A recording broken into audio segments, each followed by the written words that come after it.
그래서 오늘 어린이 주일로서 경건이라는 단어를 가지고 한번 생각해 보려고 합니다. 한번 따라 합시다. 경건은 최대의 유산이다.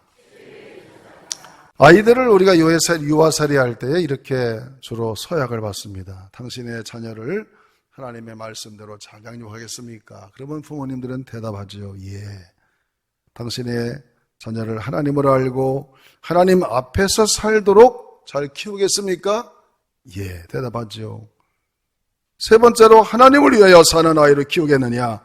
그렇게 아주 서약을 잘하죠. 그리고 아이가 좀 자라나서 학교 갈 때쯤 되면 이 서약은 다 잃어버려요. 하나님의 말씀을 가르치고 하나님의 앞에서 살게 하시고 하나님을 위하여 살라고 그렇게 분명히 서약했건만 이제 학교 들어가면 학원 다니다가 학교 다니고 입시 완전히 세상적인 삶으로 빠져서 이런 서약 자체를 잃어버리고 너무 세속의 유혹에 대해서 살아가기가 너무나 쉬운 시대이기 때문에 우리는 이런 어린이 주일을 만날 때마다 이 자녀를 정말 삶의 가장 기준되고 또 하나님이 우리에게 복을 줄 수 있는 그러한 경건한 자녀로 키우는 것이 얼마나 중요한가를 강조하지 않을 수 없는 것이죠. 그러므로 오늘은 경건은 최대 유산인데 경건은 우연히 경건이 된 것이 아니고 경건은 반드시 가르쳐야 됩니다. 따라합시다. 경건은 가르쳐야 한다. 오늘 잠언서 1장 7절을 다시 한번 우리 화면을 통해서 읽어보겠습니다. 잠언서 1장 7절 시작. 여호와를 경외하는 것은 지식의 근본이거늘 미련한 자는 지혜와 훈계를 멸시하느니라. 아멘. 여호와를 경외한다는 것이 지식의 근본이다. 여러분, 지식의 근본이란 말은 근본이 뭐냐? 가장 기초, 베이직이다 그런 뜻이죠. 모든 지식의 첫걸음이 하나님을 경외하는 거가 돼야 된다. 하나님을 경외해서 하나님의 두려움과 떨림으로 섬기는 그런 마음을 갖고 있는 사람 위에 박사학위도 따고 세상에 부귀영화도 갖춰지고 또 세상에 많은 인기도 갖춰지면 그 사람은 별 탈이 안 납니다. 문제가 없어요. 그러나 하나님을 경외하는 그런 심령이 기반이 안 돼 있는 사람, 기초가 되지 않는 사람, 하나님을 경외하는 근본적인 믿음이 없는 사람 위에다가 박사학위를 따고 세상의 부귀영화를 따고 세상의 유명세를 따면 반드시 무너지게 돼 있어요. 그런 사람은 나중에 그것 때문에 타락합니다. 성공한 것 때문에 나중에 문제가 돼요. 이 지혜문학의 여호와를 경외하는 것이 지식의 가장 처음이요 밑거름이라는 것이 가장 밑에 베이직이라는 거죠. 하나님을 경외한다는 것은 얼마나 중요한지 모릅니다. 여러분, 그래서 하나님을 두려워한다는 것, 하나님을 떨림으로 섬긴다는 것, 겸손한 자세를 갖게 하도록 우리 자녀들을 가르치시기를 주의 이름으로 축원합니다. 유대인의 속담에 허리를 굽히면 진리를 죽는다고 그랬습니다. 겸손하게 머리를 숙여서 우리가 허리를 굽히면 진리를 줍는 것이죠. 그리고 미련한다는 말은 뭡니까? 미련한 자. 이것은 에빌이라는 히브리어에서 온 것인데 우둔하고 고집센 사람을 말해요. 따라합시다. 우둔하고 고집센 사람. 그런 사람을 미련하다고 그럽니다. 미련한 사람은 어떤 설교고 어떤 사람들의 말을 마음이 굳어져서 듣지 않는 사람을 말하는 거예요. 여러분, 우리는 마음이 굳어지면 큰 문제입니다. 돌짝밭이 되고 길가밭이 되는 것이죠. 우리의 마음밭은 항상 옥토밭이 돼가지고 하나님의 말씀 받을 때마다 아멘 아멘 하고 여러분 잘 받아 잡수시기를 주의 이름으로 축원합니다. 그래서 우리는 미련한 자가 되지 않고 고집센 사람이 되지 않고 굳어진 사람이 아니라 하나님의 말씀을 매일같이 들을 때마다 내가 마음의 문을 열고 아멘 아멘 받아들여서 여러분의 심령과 마음이 점점점 거룩해지고 하나님을 향해서 하나님의 형상을 회복하는 그러한 사람으로 나가기를 주의 이름으로 축원합니다. 그래서 이 시대에 가장 무서운 게 뭐냐? 이 시대 사람들은 두려움이 없는 대상이 없는 게 문제예요. 여러분, 좀 젊은 사람들은요, 뭔가 두려워하는 사람이 없어요. 존경하는 사람도 없고. 여러분, 그런 사람이 어떻게 큰 인물이 되겠습니까? 두려워하는 것, 존경하는 그런 사람들이 있어야겠죠.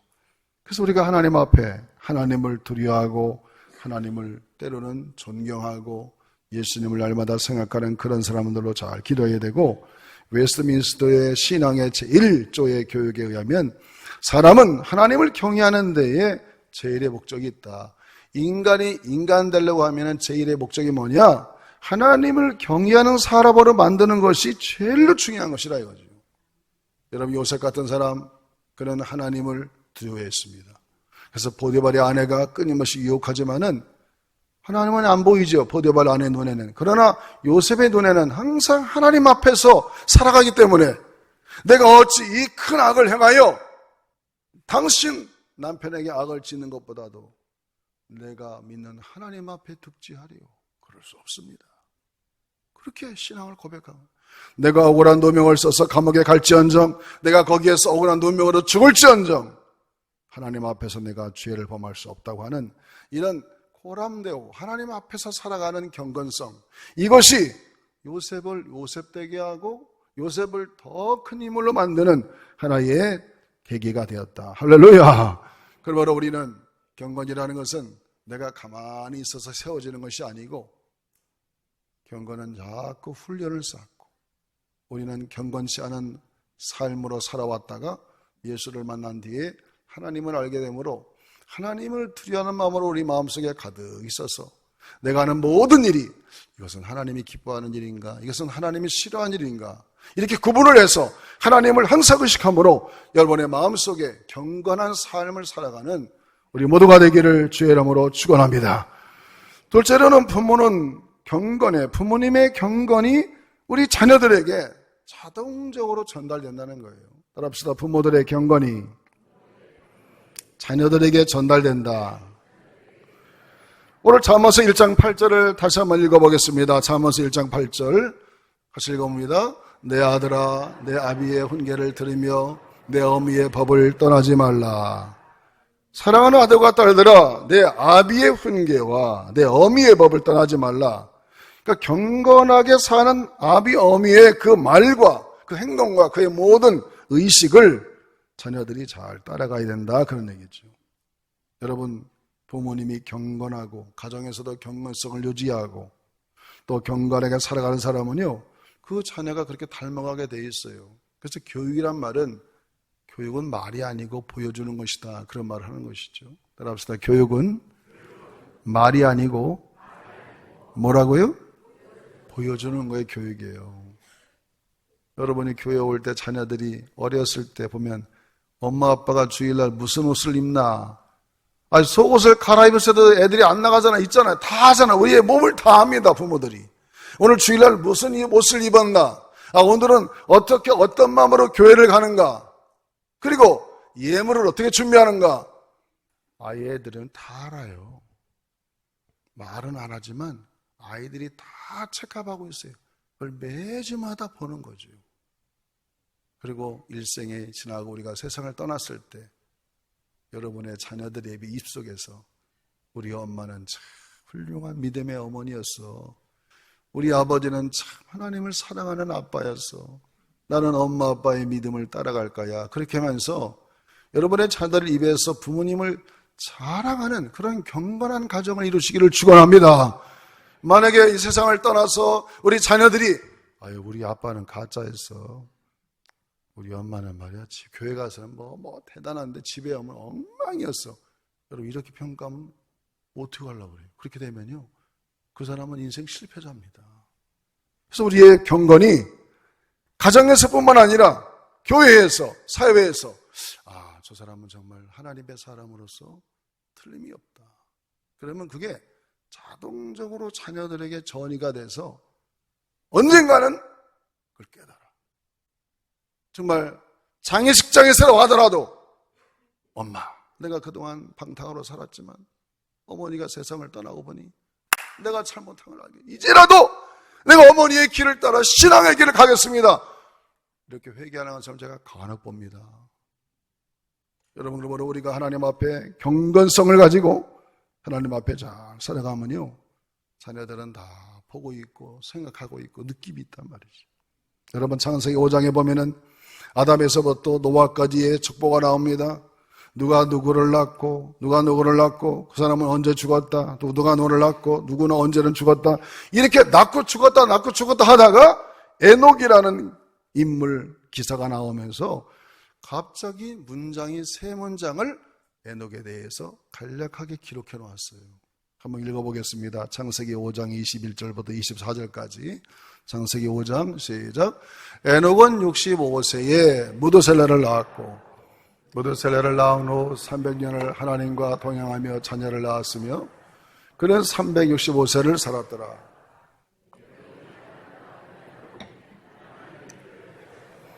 세상에 있지 아니하였더라. 할렐루야. 여러분, 이 세상에서 죽음을 통과하지 않고 그 아프고 막 정갈같이 쏘아대는 그 사망의 고통을 경험하지 않고 그냥 살아있는 채로 하늘로 올라갔다. 여러분, 이것처럼 복이 어디 있겠어요? 성경에 이 죽음이라는 것을 통과하지 않고 그냥 산채로 하늘로 올라간 사람이 성경엔 2명 기록하고 있어요. 에녹과 엘리야입니다. 얼마나 좋을까? 여러분 한번 죽으려고 해보세요. 그 죽음을 통과하기가 보통 어려운 게 아니에요. 저는 어젯밤에도 우리 권사님 방문했었어요. 병원에. 정말 병원에 가니까 고통도 없고 주사 놓고 하니까 좋은데 그 전에는 막 여기 가슴을 막 쥐어짜면서 시간 오는 고통을 견뎌내기가 보통 어려운 게 아닙니다. 그러나 그런 것을 통과하지 않고 그냥 하늘로 올라갔다. 이 에녹이라는 사람이 왜 그렇게 됐을까? 에녹은 65세에 무드셀라를 낳았는데 300년을 하나님과 동행하며 자녀를 낳았어요. 그리고 하나님이 그냥 데려가 버린 거예요. 슉 올라갔어요. 엘리야처럼. 근데 그 무드셀라가 누구냐? 의인의 후손을 보니까 여러분 이 성경상에 가장 이 지구상에서 오래 산 사람이 누굽니까? 아니, 답을 가르쳐 준데도 이름을 안 달래실래요? 누구예요? 무드셀라예요. 무드셀라는 몇 세까지 사셨어요? 969세.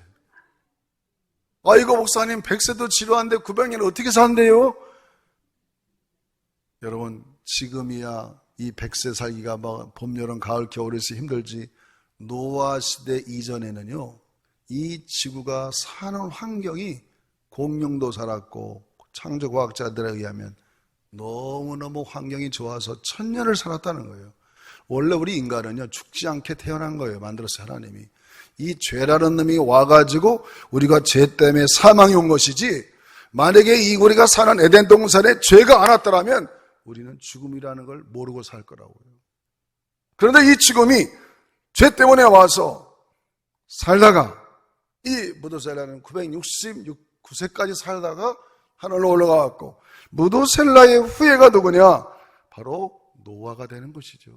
이렇게 의인들의 후손들은 하나님이 그들의 후손들을 지켜주시고 그러나 반대로 여러분 여호수아서를 읽어다 보면은 여호수아 7장에 아간이라는 사람이 나옵니다. 이 아간이라는 사람은 어떤 사람이냐? 여리고 성을 점령해 갈 때 여리고 성은 하루에 한 바퀴 돌고 마지막 7바퀴 돌아서 소리를 확 지르니까 여리고 성이 무너져 갖고 대승을 했습니다. 그때 하나님께서 전리품을 하나도 남기지 말고 다 불로 태워서 없애라 했어요. 그런데 이 아간이라는 사람이 하나님의 말씀을 거역하고 몰래 신랄산 외투 2벌 비싼 거예요 그거. 그리고 이렇게 금은 보화를 잠깐 몇 개를 다 몰래 숨겨놨어 텐트 밑에다가. 그리고 아이성 전투를 들어가는데 아이성 전투는 아이성은 작은 성이라 여호수아가 생각할 때 너무나 쉽게 점령할 것 같은데 전쟁에 대패해가지고 막 쫓겨오는 거예요. 사람은 죽고. 그래서 여호수아가 하나님께 기도합니다. 하나님 왜 이렇게 졌습니까? 너희 중에 죄진 자가 있다. 그래서 제비를 뽑아서 찾아내는 거예요. 찾고 찾으니까 아간이 딱 뽑혔어요. 실토해라!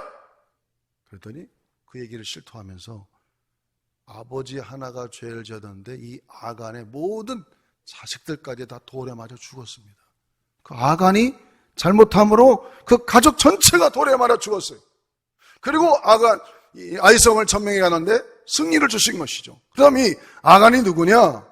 아간의 족보를 따져 올라가면요.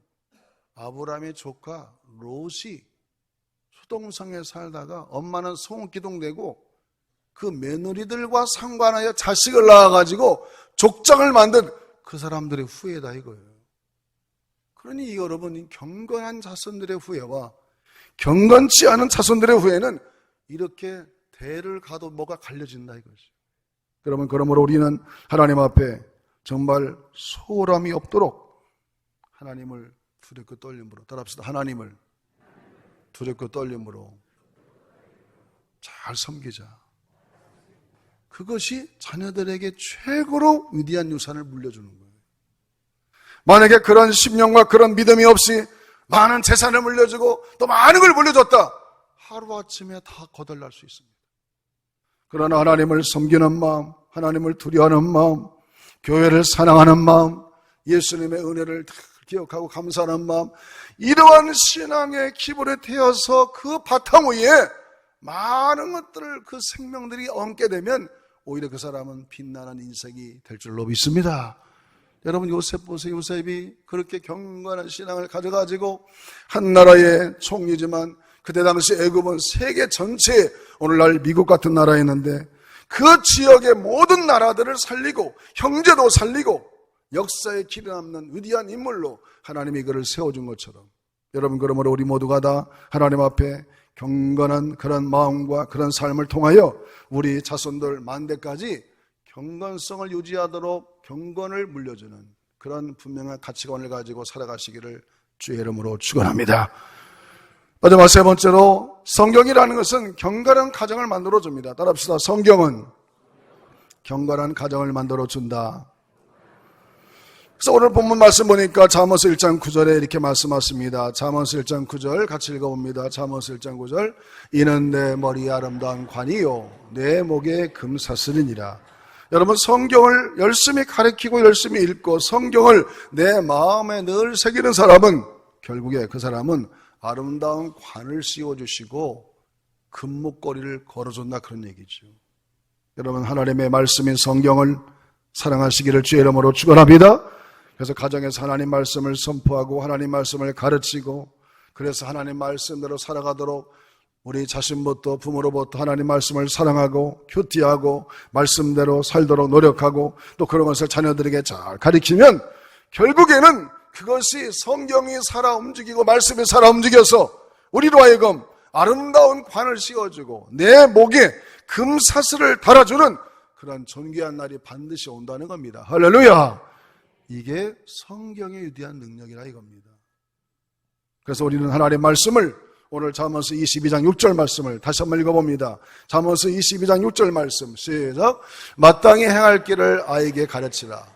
그리하면 늙어도 그것을 떠나지 아니하리라 그랬어요. 여러분, 우리나라 말에도 3살 버릇 언제 가요? 여든 간다고 그러잖아요. 저는 어려서부터 뱃속에서부터 교회를 다녀가지고 어려서부터 교회 속에서 자랐죠. 그러다 보니까 이 예수 믿는 것도 의식화되어서 완전히 머릿속에 성경이 들어가고 어려서부터 말씀 가운데 살다 보니까 자연스럽게 하나님의 신관이 내 마음에 들어왔어요. 20살 때 성령 세례를 받았지만 어렸을 때부터 가진 세상이 뭐냐? 하나님이 항상 옆에 계신 거야. 이렇게. 여러분, 그런 신관을 갖게 되면요, 여러분, 죄 못 짓습니다. 겁나서. 아니, 사람은 속여도 하나님 못 속인다 이거예요. 하나님이 다 보고 있잖아. 여러분, 청소년 시절에 얼마나 유혹이 많습니까? 그럴 때마다 하나님이 옆에 계셔. 하나님은 너의 걷는 것, 네가 생각하는 것, 네가 말하는 것, 너 하늘 끝에 올라가봐 하나님이 안 계신가? 너 지구 끝에 내려가봐 하나님이 안 계신가? 우리가 어디를 가도 하나님이 안 계신 곳이 없거든요.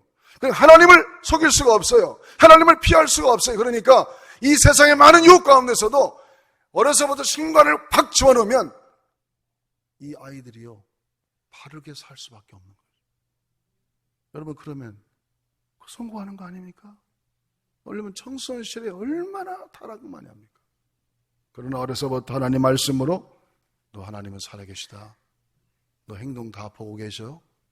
네 말도 다 하나님이 듣고 있어. 네가 어디 가는지 하나님이 다 따라다녀. 애들이요, 그게 팍 머리에 들어가는 걸 신개념이라고 그래요. 따라합시다. 신개념. 신개념이 머릿속에 들어갔으면 된 거예요. 만약에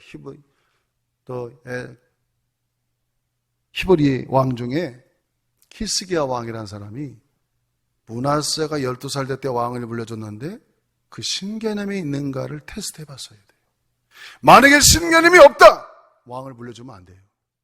사촌 중이라도 왕자 중이라도 저희가 정확히 친개념이 있구만.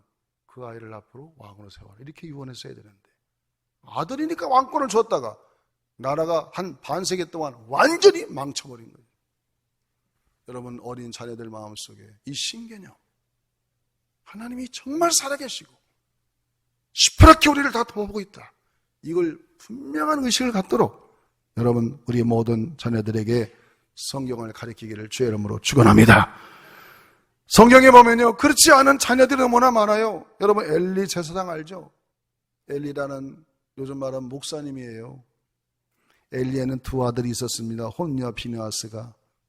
그런데 이 두 아들은 얼마나 망나니인지 백성들이 하나님 앞에 제사 드리려고 가져온 제물에 아주 자기들이 좋아하는 부위를 갈비를 딱 떼고 뭐 또 삼겹살을 떼가지고 자기들이 먼저 먹어버리고 하나님은 나중 거 주고 또 수렘 그 천막에서 회막에서 수놓도는 여인들과 아주 잘못된 행위를 하고 그래도 엘리가 그냥 별로 책망하지 않았어요. 얘들아 그러지 말아라. 그 정도로 끝냈다고. 그 정도로 끝낼 일이에요? 성막에서 내쫓든가 다시는 못 들게 하든가 뭔가 확실하게 구분을 했어야 되는데 그렇게 안 하고 방만하다가 나중에는 엘리 가문이 완전히 멸망당하고 말잖아요. 또 그뿐입니까 여러분? 모세의 형 아론은 그 아들 나답과 아비후가 있었습니다. 아론도 제사장으로서 얼마나 영화로운 직분이에요. 아들들에게 분명한 도를 가르쳤어야 되는데 여호와의 불을 번제단에서 불을 지펴가지고 제단의 성소에 들어가서 금촛대다 붙이고 향단에다 붙이고 했어야 되는데 아무 불 갖다가 번제단 성소에 들어가서 불 붙여다가 불이 나와서 불에 타 죽었어요. 뿐만 아닙니다. 사무엘같이 위대한 그러한 선지자도 자기의 장자 요엘과 아비야가 대를 이어서 세습을 시키려고 했는데 여러분 구약에는 다 세습했습니다. 제사장은 제사장대로 세습하고 다 나름대로 세습을 했거든요. 백성들이 반대해서 왜? 당신의 아들들은 당신 같지 않다 이거야. 이렇게 되면 어떻게 되겠어요? 얼마나 이거는 실패한 인생이 돼버리는 것이죠. 왜? 이들에게 확실한 신개념을 심어주지 않고 하나님이 어떤 분인가를 이 자녀들이 의식하지 않다 보니까 이런 엄청난 일들이 벌어져서 그 자녀들에게 올바른 축복이 되지 못했다는 것이죠. 그러므로 우리는 여러분 자만하면 안 됩니다. 누구든지. 나는 안 그렇겠지. 그렇지 않습니다. 우리가 날마다 깨어서 정말 우리 자녀들과 우리 손자 손녀들을 정말 하나님에 대한 신개념이 있는가, 하나님을 두려워하는가, 그런 경건한 마음이 있는가를 항상 체크하고 잘 물려주시기를 주의 이름으로 축원합니다. 그래서 수바이처 박사는 이렇게 말했습니다. 나는 어렸을 때 부모의 손에 이끌려서 예배에 참석하는 동안에 그 엄숙한 분위기 가운데 경건을 배웠다.